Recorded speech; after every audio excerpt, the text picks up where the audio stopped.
Dear students, today we will find a relationship between the intensity of electromagnetic wave and the Poynting vector. You see, we have defined intensity of electromagnetic wave is the total amount of magnetic and electric, of course, because electromagnetic wave carries both these energies.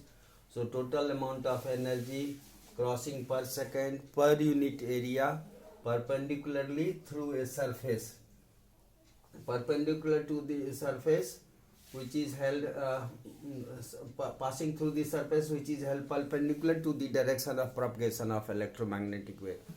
It means that, say for example, light wave is traveling along the direction of the tip of the pen and a surface is held perpendicular to the direction of electromagnetic waves propagation that is traveling. Then the total energy, that is electric plus magnetic, total energy passing per second per unit area is the intensity of electromagnetic wave.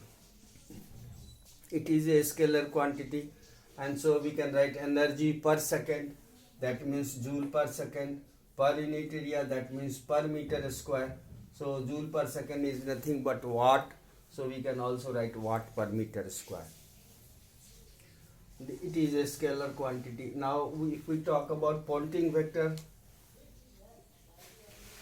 what is Poynting vector? It is a directional total energy flux. Means we consider a particular direction. What direction? The direction in which the electromagnetic wave is moving, and then we find the energy flux, that means total energy flowing per second, energy flowing per second per unit area. So per unit surface area which is held perpendicular to the direction of propagation of electromagnetic wave. So only thing is that here we are adding a direction to it. So if we relate the Poynting vector, that is represented by S vector, and the intensity of light that is represented by I, then we can write I is equal to magnitude of the Poynting vector S. And we have already derived the expression for Poynting vector in terms of instantaneous electric field and magnetic field, and it was found in this way. It is the cross product of E and B which gives the direction of Poynting vector.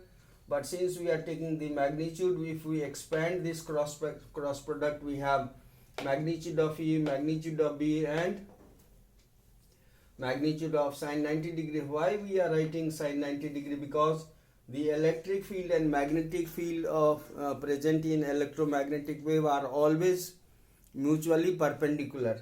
So for example, say we have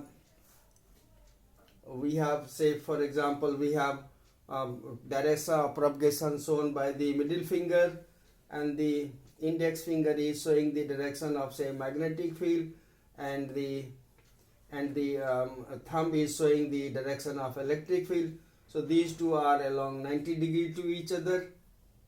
These two are along 90 degree to each other, and therefore the cross product will have a function sine 90 degree, and sine 90 is 1.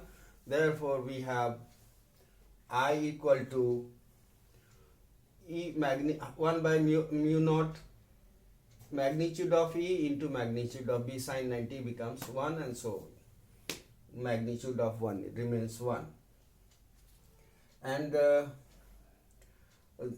if we convert this, because we have E is equal to E0 by root 2 and B is equal to B0 by root 2, so we can have also written in terms of E0 B0 by mu naught, and that we have already done exercise this. And then for E and B we can have exclusively the expression in terms of B, and we can have exclusively expression in terms of E.